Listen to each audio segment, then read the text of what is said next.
All right, everyone, let's start our class. We're going to start by saying our bracha together. Baruch atah Adonai, Eloheinu melech haolam, asher kitshanu b'mitzvotav v'tzivanu la'asok b'divrei Torah. Great. So we left off with a series of comparisons being made in chapter 7. Better this than that was the basic idea. I'm going to shrink this just a little bit. And we stopped here because we didn't have enough time to go more than one line. But let's take a look at what we already did here. So Tov lalechet el beit avel, better to go to the house of mourning than going to the house of frivolity or drinking or partying, since it is the end of every person, and the living should give to its heart. One should pay attention to it, basically. So that was comparison one. Better to go to the house of a mourner, right? A house of mourning, than going to a party, because that will be your end. And then better is anger than lighthearted frivolity or revelry, because and by the way, Avital, we thought maybe you wouldn't like this chapter very much, because it does feel a little bit like a little bit of a downer energy at times. But that being said, I think we found a lot of meaning in it. For though the face be sad, the heart may be glad. We discussed that. And then did we do? Yeah, we did do this. Line 6, we talked a lot about simcha, about joy, in part because there had been that service in which there was a focus on joy. So the heart of the wise is in the house of mourning, and the heart of fools is in the house of joy or merrymaking, and we discussed what that is. So, and we also talked about, it says wise men are drawn to a house of mourning. Not that a wise person is in the house, but rather the heart of the wise one is in the realm of the house of mourning. Remember that from last week. And that the heart of a fool, of a unintelligent person, of a choose your insult word for a person of low IQ, perhaps, is simply having fun. And we discussed how that feels a little bit contradictory to our tradition of celebration. But that's what we did last week. That's just to catch everybody up. Now we're on to verse 5. Tov lishmoa gara'at chacham me'ish shomei shir kasilim. It is better. So here we go again. Tov, we'll see when we are up here. Tov, better, better, better. So verse 1 says it is better this than that. Sorry about the shakes. Verse 1 starts with it's better this than that. Verse 2 is better this than that. Verse 3 is better this than that. And then verse 4 was not. And now we're back to the same pattern in verse 5. It is better to hear the gara'at of the wise, which they translate as reproof or rebuke. Better it is to hear the rebuke of a wise person than implicitly to hear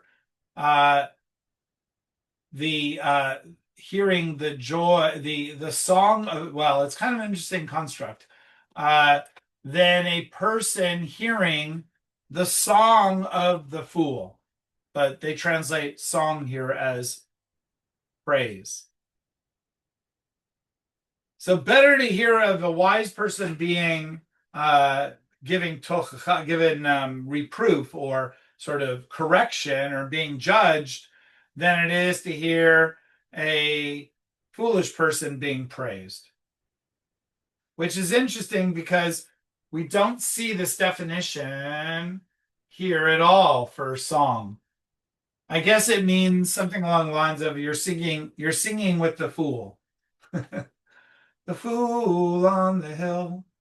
Mine, Uh, mine says the praise singing from fools, like the fool is praising you, like someone's telling you, "Oh, you're doing great and everything," but the reality is you're not, and a wise person would rebuke you or give you criticism.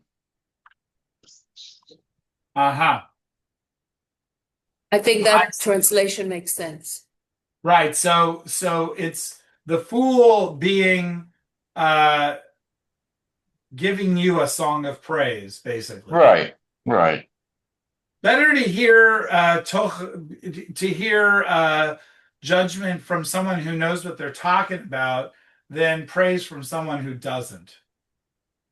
Well, also, it makes me think of like, a king and the jester, like King Lear, Yeah. being constantly, the fool, the jester is constantly, soothing his ego and doing, things to distract him from, the reality around him. While I can't remember the guy's name, Edmund, or whatever, is rebuking him and saying, what you're doing right now is really wrong. But who does he listen to?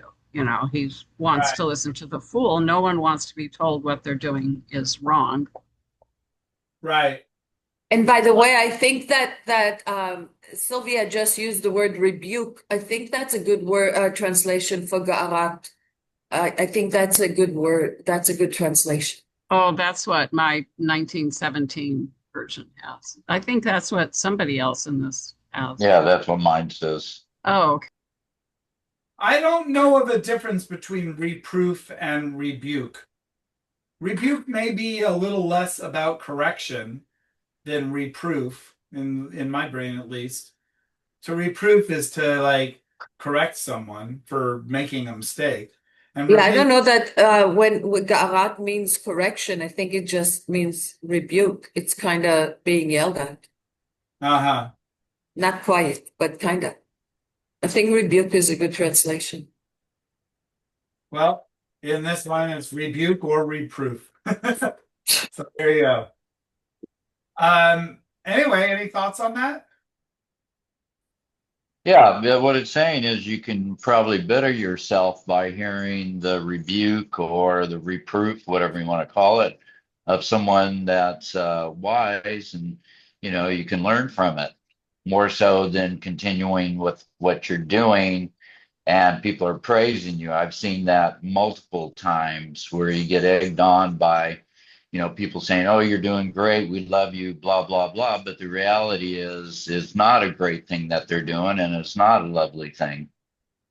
And they'd be better off to have the rebuke of someone that say, "Hey, you keep on this path and you're going to, go down the tube." Right. I mean, it makes me think of leadership. Do you want to be surrounded by yes men, people who are just going to nod their heads of, "Oh, you're so great," or people who are going to be thinking about what you're doing and are invested in the results? You know, Exactly. Well, it's interesting. I'm not going to say a name, but there was a director who was constantly winning awards, and people were oohing and awing about his work. And he got so high up that he would not listen to anybody, the editor, anybody, about his interpretations. And his movies really suffered. And then he ended up going, just that's it, you're done. And now he's trying to make a comeback, but it's the same thing. He's surrounded by people. Oh, Yes, ma'am. yes, a 3 hour monologue about blah, blah, blah. That's genius. Or I'm exaggerating, but when yeah. nobody wants to watch that, and he wouldn't listen. Well, and the people who might not be as sharp are going to feel much more comfortable giving praise Yeah, yeah. because and so you also have the phenomenon of sycophancy in which people begin to just kiss up to the director or kiss up to the president or kiss up to whoever the authority is. And then systems just break down. Anyway, I think we got it. I think it's clear. Just pattern wise, it's again this formula that we saw above, in which it's Tov and Meh. Better this than this. So that's the rhythm of this chapter.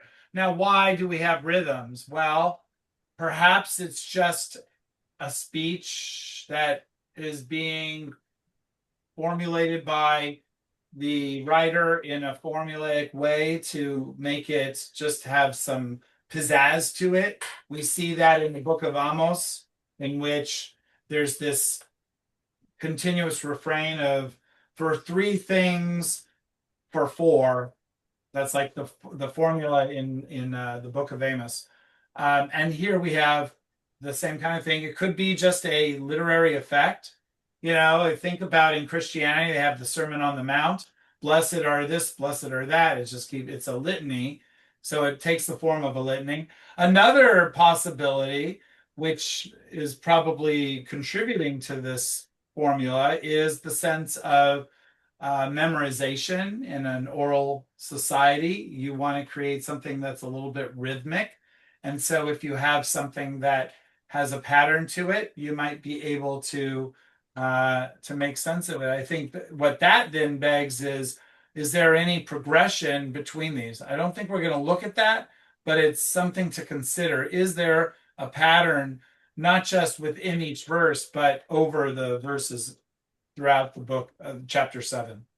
Yeah, Rabbi, I think of that about the rhythmic because I just read Rashi's Daughters, all three books, and they're constantly being able to regurgitate everything that they've learned, like word for word. And my thing was, well, then how do you do that? I know it's repetition, but if there's a mnemonic that's going to go through it, I know that's how I learned studying school. That was my thing, was putting things to music or to a mnemonic or to something, because it helps with memorization and then constantly doing it. So that's what I was thinking with this whole chapter here. Sure. Well, and remember, if those of you who attended Shabbat services was it last week or 2 weeks ago? I guess it was 3 weeks ago when I read Torah, and there was a formula that says, Mi ha'ish.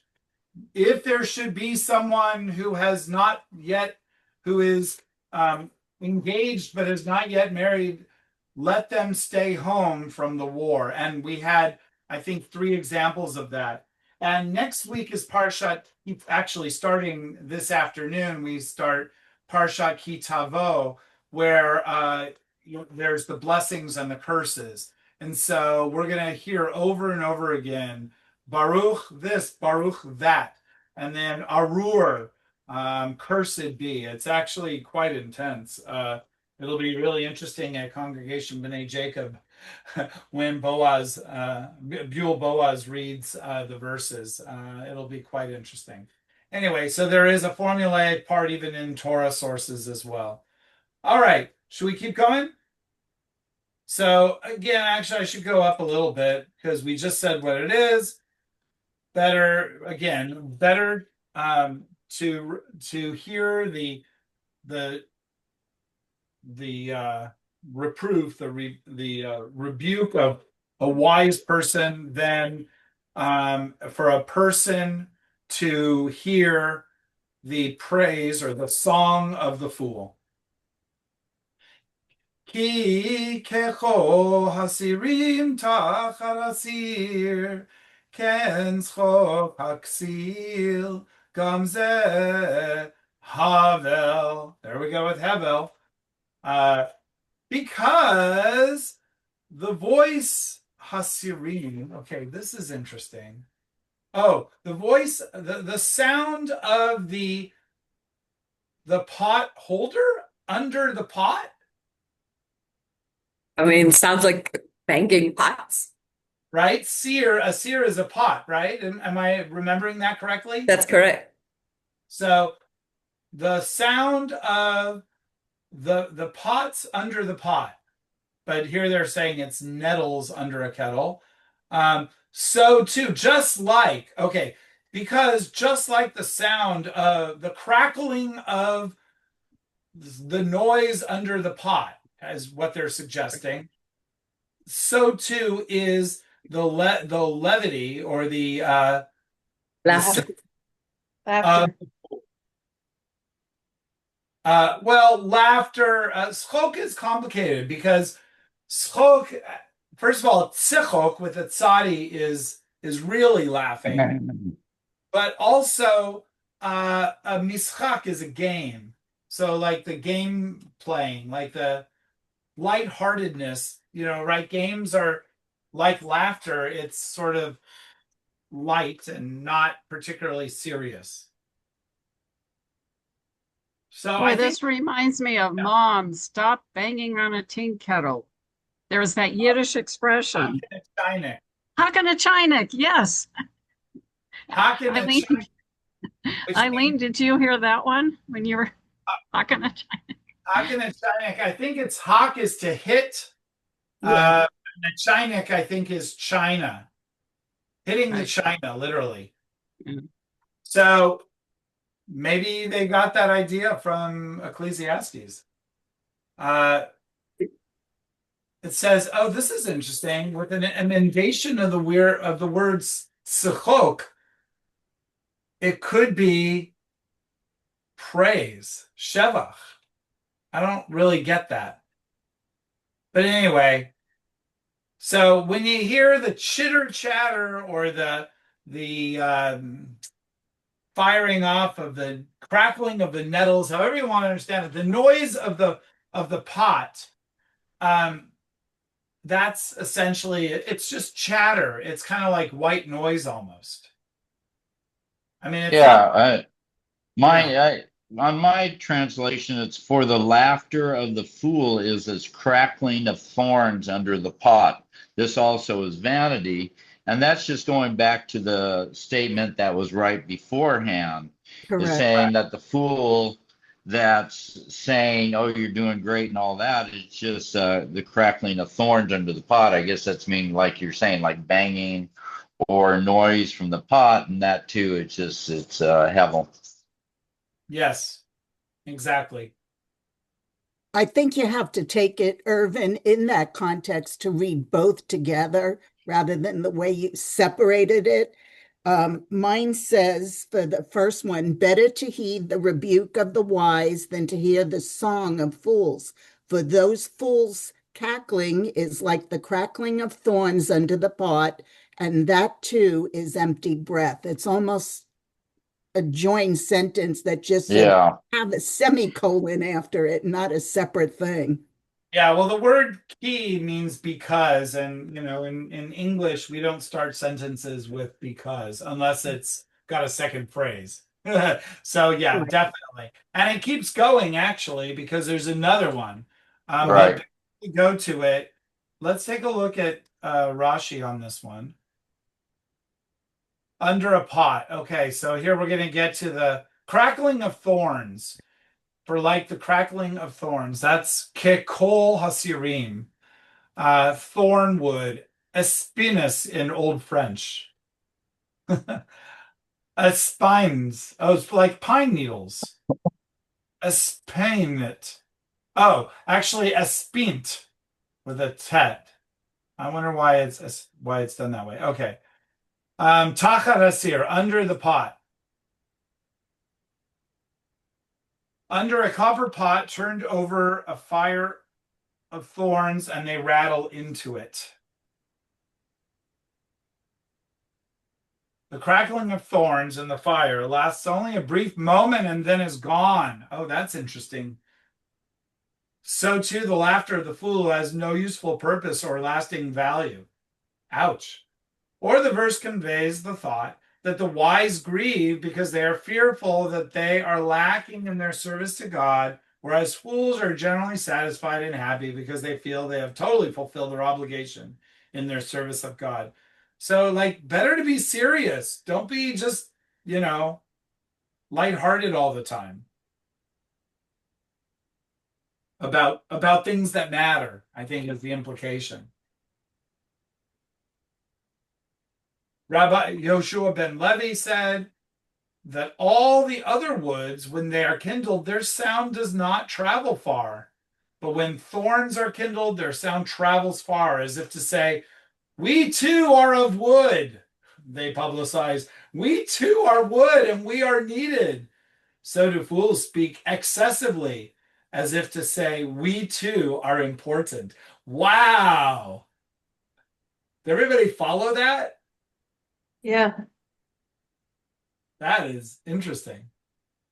Where is this from? I'm not able to see. This is Rashi. Oh, Rabbi Yehoshua, that whole thing under a. Yes. Now, what the Oh, original source is, I could probably find it.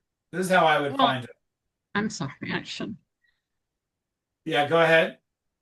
No, I should. Um, cause bleh. I'm just curious because Let's see if uh, we can find it. Look, it's Aramaic, so the source is definitely something probably in the Talmud or it could be the Aramaic from the Onkelos kind of universe. Let's see what happens if I try that. Rashi on Ecclesiastes. Yeah, we don't have the source. Oh, source is 3. Oh, one more version. No, we don't have the answer. Here, let me try it. Do one last check, and then if that doesn't work, then we're going to keep going. Without the vowels, let's see if something appears. Nope. So I don't know. I don't know okay, where so he's getting this.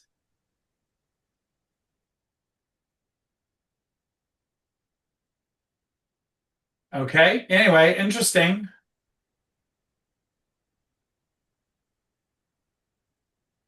And then again, where are we? Oops. How it always does that. We end up in chapter 7 chapter 6. Okay. Here we are. Gam zeh hevel. This too is futility. And it is labor which the Holy One of Blessing gave the people to toil in and to be vexed with. Okay. All right. Should we keep going? One more along these lines. Ki ha oshek yolel chacham v'abed et lev matana. Because the oppression of the Yeholel is wise. What is that? I don't know that. I don't know this word. You don't think it comes from Hallel, like praise? For the oppression, but how do you translate that? I don't know if Oshik is oppression, although I think it would be like thieving or cheating. Yeah, mine says oppression, but yours says cheating there for the English translation. I wonder why. And there's a little F. Let's find out why. Oh, that's weird. They're saying if you change it from Oshek, you could make it look like Osher,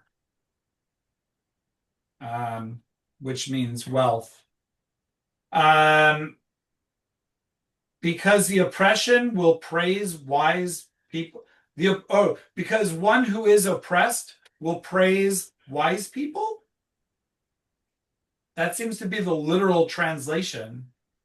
Mine Yeah, is a it really does. strange translation here. It actually says, surely oppression makes a wise man mad and a bride destroys understanding. Seems like not at all with what you got there. And he will be lost, and his heart will be. Well, let's take a look at the translations then, because we're obviously struggling here. We've Mine got, is a little different, Rabbi Klein. It says, for oppression turns a wise man delirious, and bribery comes at the cost of one's mind.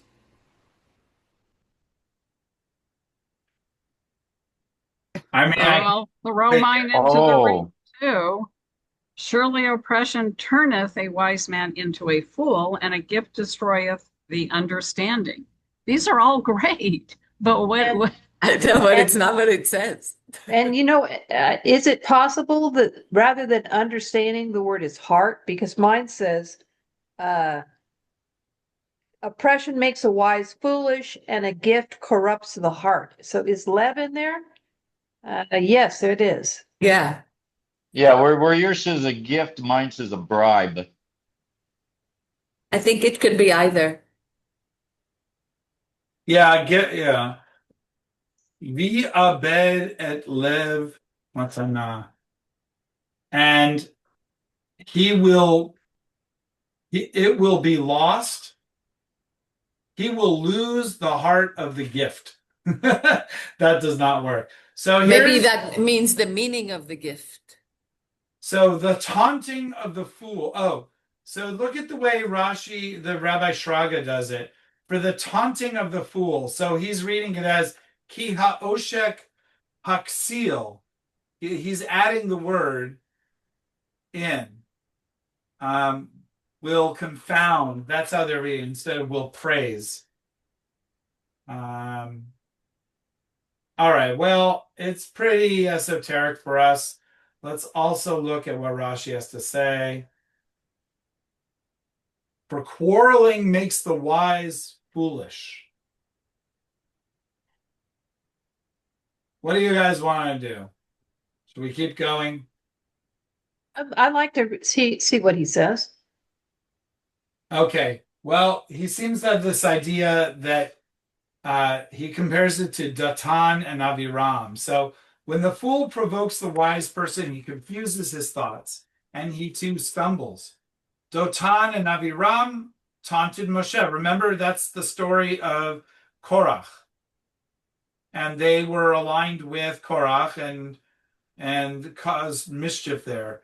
Dotan and Aviram taunted Moshe by saying, may God look down upon you and judge. And they confused him and caused his wisdom to depart and to speak in anger against the Holy One of blessing. And he said, and you did not save your people. And he was punished for this matter, for when he replied to him, when God replied to him, now you will see, but you will not see the war of the 31 kings. Okay, that's a lot.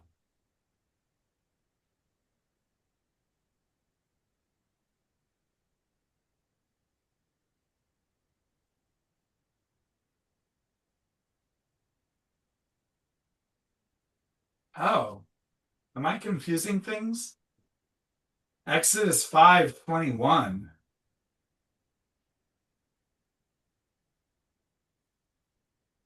All right, let's see what Exodus.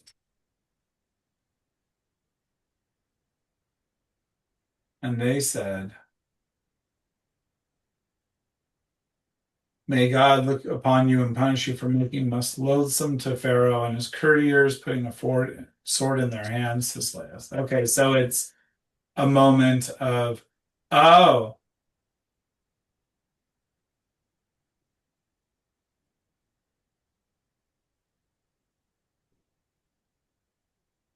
okay. Well, I'm not capturing this particularly well. And given the diverse translations that we have, I think maybe it's best to keep going. Wait, is that okay? Sure. Sure. Okay. Okay. See, this did that again. It pushed us back to chapter 6. Okay. In any case, that's the end of this thought that has to do with getting praise from a fool versus rebuke from a wise person. So then we go to another one. Tov acharit davar mireshito. Tov erech ruach migvah ruach. Better is the end of a matter than its beginning. Better is a patient spirit from an elevated spirit. Okay, let's break that into two. So this one is two comparisons in one verse.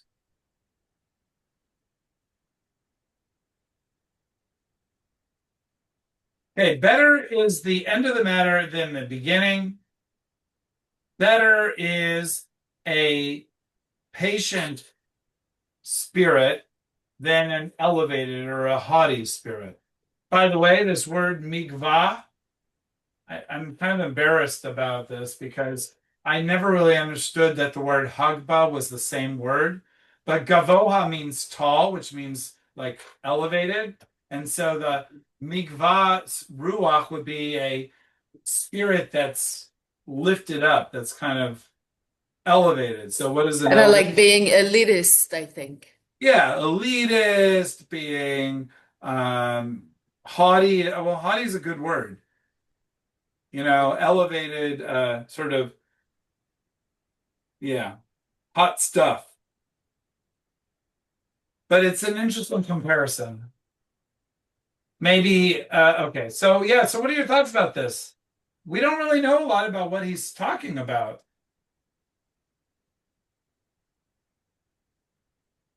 Right? There's a lot not clear here. Well, I don't know. When you start a project, you don't know how it's going to go. Mhm. But when it ends, you've got it figured out how the thing is going to go. So like you at the beginning, you're just full of maybe a lot of doubt, or you're not sure how things are going, but the end, Right. And that's kind of Rashi's take on this. According to its apparent meaning, i.e., at the beginning of a matter, we do not know what will be its outcome, but when the outcome is good, it ends well.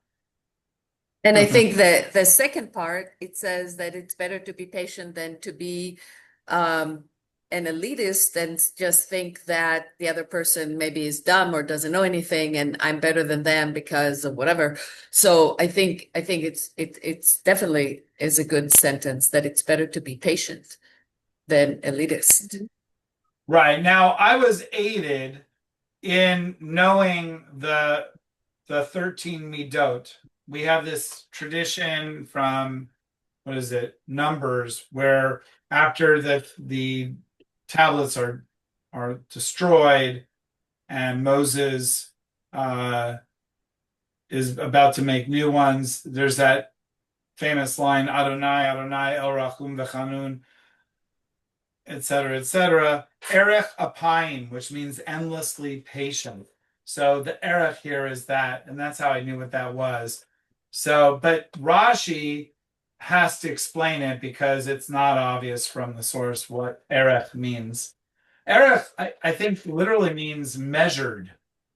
Like arachim is like a measured or a valuation, even.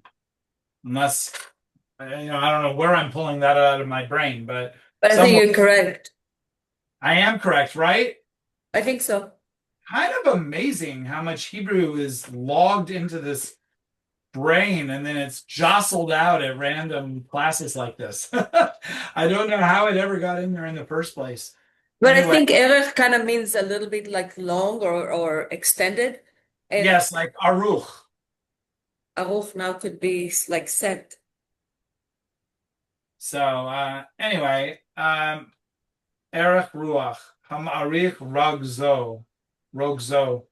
He measures his anger measurement, measured anger. He's not quick to fight. Okay. Sure. I mean, I think we all can agree with that. I don't see brilliant new insights, but maybe someone else does. Okay, let's keep going. Al tevahel, al tevahel v'ruchacha lichos, hichas, v'chek kesilim yanuach.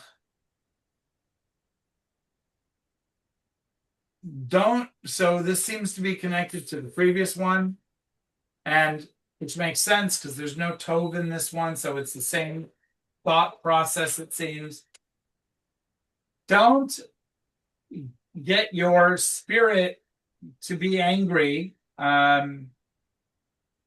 because anger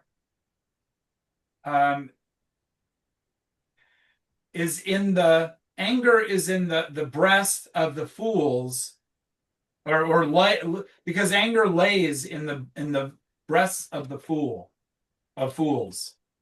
So anger is something that lives or vexation lives in the hearts of foolish people, of kesilim. Correct. It's interesting because he's doing a contrast between kesilim, fools, or some might even translate it as idiots, although that's not very PC, and chachamim, wise people. And we know that according to our tradition, Shlomo, King Solomon, was said to have written this book. And he also was said to have written the book known as Mishle, which is Proverbs.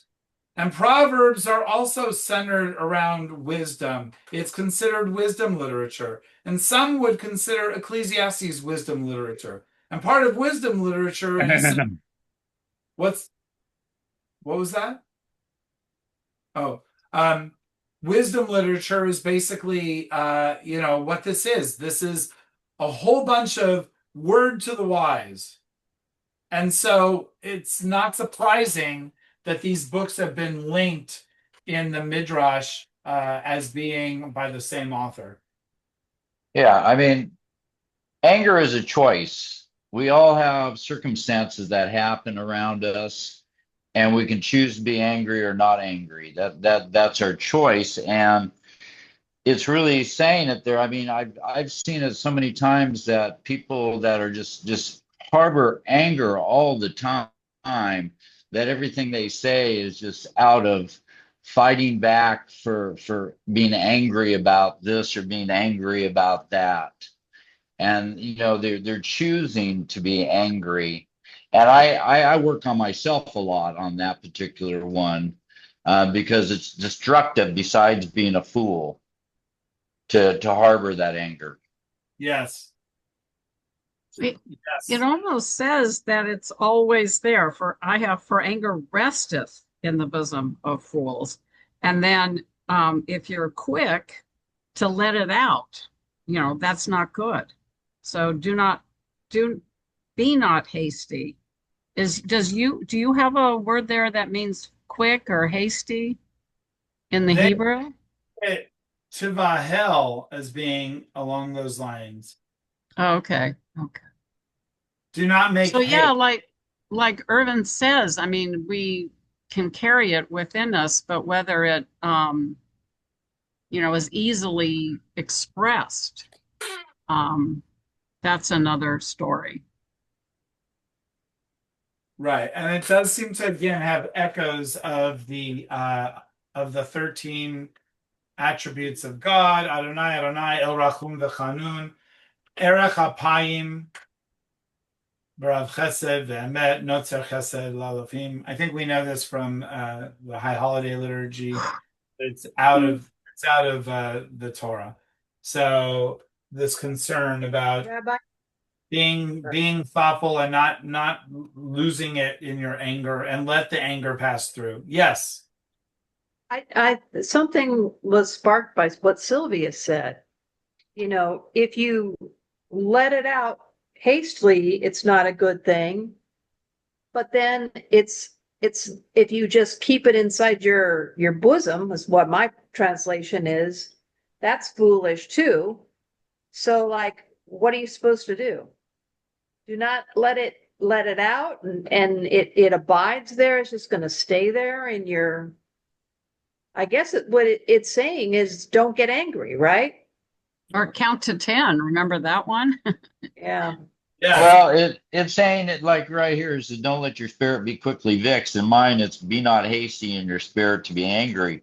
So, in other words, like you're saying, you don't just get angry and vex it out all of a sudden, but to hold it in, to hold it in your bosom, to hold it for a long time. I mean, so many people just hold anger for years and just it rents space in your mind for the anger, and that just is so destructive to your body.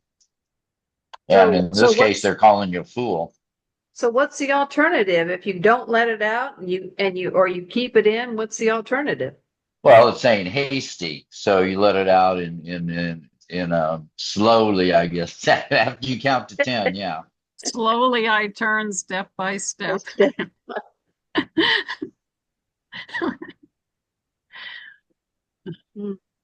Uh, Change it into a constructive circumstance. yeah. Well, let's take one quick look. I said numbers, but no, of course it's in Exodus. We're going to take a look at this source.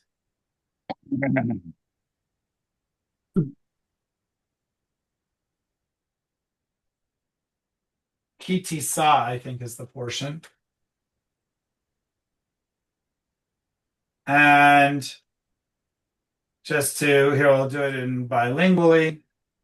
And God passed before him and proclaimed, Adonai, Adonai, El Rachum v'Chanun, Erech Apayim v'Rav Chesed v'Emet. A God compassionate and gracious, slow to anger, abounding in kindness and faithfulness.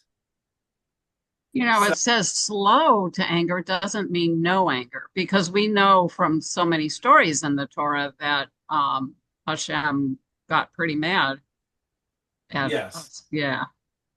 But it said the fool had that anger. So is God a fool? But the fool is hasty about expressing it. While God is slow to anger and Right. doesn't just Well, go. it's saying the fool is one that holds it in and just keeps it there for a long period of time in the bosom, meaning you're holding it in your heart and you let it dwell on you for a long time, eat you up. Right. So you're quick to anger and slow to let go of it. That's the fool. And I feel like this is in Pirkei Avot also. They do this. I think they have a conversation about anger, and I'm gonna have to find that. I don't know where to look, but and I don't want to take too much time with it. But the wise person, I feel like, remember in Pirkei Avot, there's like a breakdown of like they love to do like a combination of two things taken at a time. So one is, in this case, is a person who is slow to anger and slow to forgive. One would be, it's probably like chapter 4 or 5 of Pirkei Avot. One who is quick to anger and quick to let go, that's the fool. No, the quick to anger Quick anger and to hold it on. and slow to let go would be the fool. The person who is, and they go through that, and one is the Rasha and the other is a Chacham. I'm going to have to find that and get back to you guys on it if I can find it. It's like an evil person versus a wise person versus a fool versus I don't remember what the last is. Maybe a depressant? I don't know. Okay. All right, let's keep going.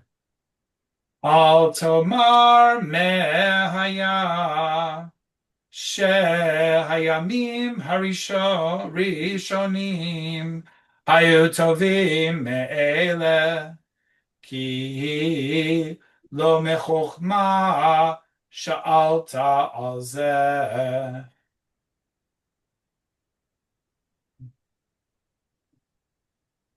What do not say what was in the first of days were good, better than these, that the first days were better than these. because from a wise person, because a wise person did not ask about this. That's what it sounds like. But it says, for it is not wise of you to ask that question. Don't ask, why were those older days better than these?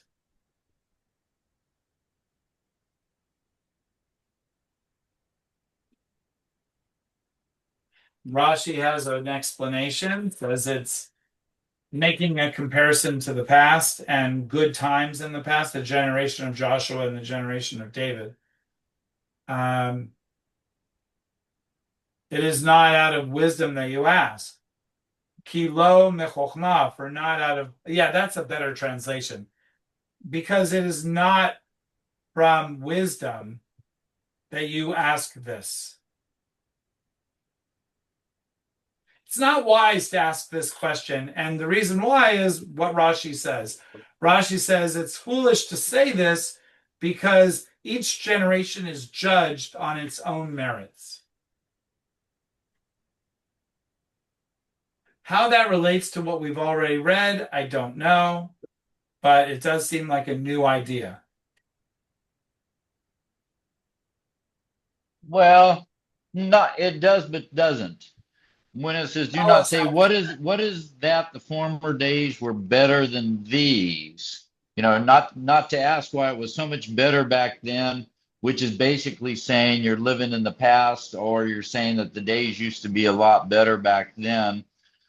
And it's saying, for it's not wise for you to inquire concerning this. It's in the same aspect of holding that grudge in, or the anger in, that now you're saying, well, it used to be so much better, and why is that, instead of living in the present?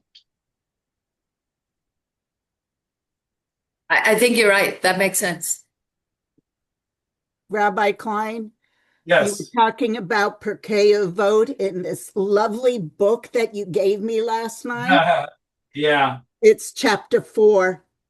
it is chapter 4. Chapter 4, the first one. Who is wise? He who learns from every person. And it is said, from all my teachers, I grew wise. And then it says, who is strong? And it goes through the whole thing. That's Ben Zoma. I'm thinking of something else, but I don't know where it is, so I'll have to find it. Okay. Yeah, that's the quote from Ben Zoma, one of the great scholars. Yeah, and that's the beginning of chapter 4. I love this little book. Good. I'm glad. Okay. Well, let's keep going with line 11. Tova chokma im nachala v'yoter l'ro'ei hashamesh. Wisdom is great, or is as good, is how they do this, with inheritance, nachala, something along those lines, and better for those who see the sun.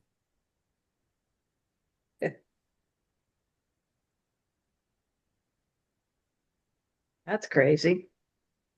You're not Well, supposed to look at the sun. I think it's using that as a acronym, as a not an acronym, Metaphor. a metaphor. Thank you, of the sun being a sunny day, as a good times. Wisdom is good with an inheritance. I'm not quite sure whether in that one it says a patrimony. Mine says an inheritance. Wisdom is good with an inheritance and a profit to those who see the sun, which can see a sunny day instead of a rainy day, instead of being, downer with the rain. What word did I use? Did I use inheritance? I'm not sure. Mine says inheritance, but that your translation says patrimony, which I'm not sure what that means. I think you did say inheritance, though, when you translate it. I have no idea why they would use the word patrimony. Yeah, No one weird. a law as patrimony. Sometimes these community translations are like I don't know if it's one person with a quirky vocabulary or a quirky sense of the text, or they know some midrash that I don't know, but it definitely says inheritance. Okay, Best, wisdom is good with an inheritance. I'm not best, quite sure where that's coming from, though. best is Unless, wisdom with inheritance. Maybe it's intellectual inheritance. right. I Right. mean, we have Yes, I think inherited so. Torah. There you go. Yeah, Torah inheritance. There you go. Knowledge. Not from your parents, the inheritance of money, but more, Not or it could be from your parents, but on the, it more the wisdom. and yet they use the word profit, which is a money kind of, but no, I guess profit could be. Okay, where do you see profit? Oh, I'm Read, sorry. Yea, a Mine prophet to them does. that see the sun. say it again. I'm sorry, Sylvia. Um, Yea, a prophet to them that see the sun. Oh, that's interesting. The Yeah. Yoter better, more, Okay. more for those, all the more so, something along those lines, to the beholder of the sun, to the seer of the sun. So we don't Call the really Homer? know. It seems like a metaphor. What? A call the Homer? No, No. no. But maybe they mean people that are up in the daytime. People that are awake and see the sun and getting things done. I think Well, maybe that's what they're alluding to. let's take a look at what Rashi says, because he seems to have something. I wish they had both Hebrew and English in one, but this one right here, those who see the sun. This refers to all of humanity, as it was taught in the Mishnah in Nidarim 3:7. So we can take a look at that. One who vows not to benefit from those who see the sun is also forbidden to benefit from the blind. Actually, if you look at the next verse, it kind of goes right in with that. It does actually use money again in that one. Yes, okay, so let's take a look at that and well, we're at 6 o'clock, but let's do that one verse. Ki v'tzel hachokma b'tzel hakasef v'yitron dat hachokma techayeh ba'aleha. Interesting, okay? For in the shadow or in the shelter of wisdom is in the shelter of money. Because in the shelter of wisdom is the shelter of money, or the cell is also the shadow. In the shadow, right? Isn't it a shadow? In the shadow of wisdom is in the shadow of wisdom is to be in the shadow of money. And the goal, I'm sorry, the advantage, the yitron of wisdom, of knowledge, of the wise, is that the wise will live with its owner. I actually like the interpretation, although it might not be correct on my book. The way it puts it is, for wisdom is a shelter, as money is a shelter. Saying both the wisdom is a shelter that it'll protect you, as money can be a shelter and it can protect you. But the advantage of wisdom is that it preserves its possessors. Saying that the person that has the wisdom, it preserves for those people. Interesting. That does go back to the one before. Wisdom is as good as an inheritance. Right.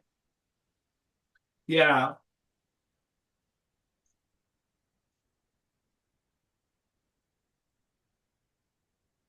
Yes, and Nakala is a inheritance, and Ba'aleha means its owner. So there's a material aspect that's associated with knowledge or wisdom, I should say, wisdom. Well, it's saying both of them can give you money, can give you the shelter. It can provide you with food and a shelter, if you have the money. But the wisdom can do that also. But it's saying that but the advantage of wisdom is that it preserves the people that the possessors, the people that have the wisdom. Right. Interesting. Well, let's just chalk it up to Shlomo HaMelech wanting us to think harder and be brain oriented and use our intellect. I don't This- know. I'm not feeling wiser after this session. I'm kind of feeling like a fool. No. But it also may suggest an inconsistency in the sources, because remember earlier there was a part where he's like chasing everything and it's all nothingness under the sun and it's all Havel. One of the things that he chases was, I thought he was chasing book knowledge.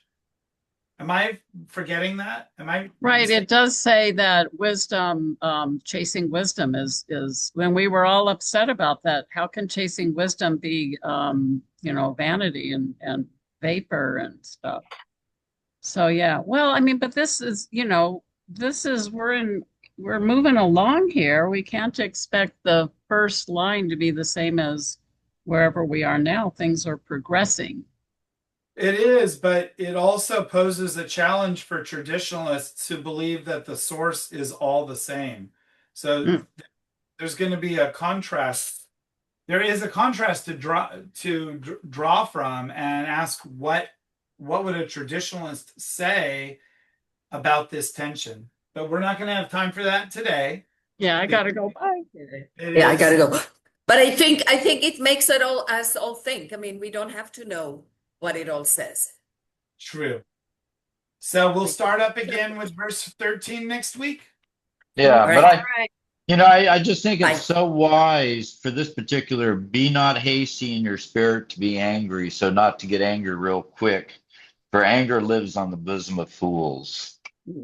You said It- you weren't having class next week because it's Shlichut and CBJ. Oh, you're right. I wish you said that before they all left. But yes, you are correct. So we'll have to not have class, unfortunately. I just looked at my calendar, so. Yeah, we can't do it because we're starting at 6:30, so I need a little bit of prep time. Right. Anyway, thanks everybody. Well,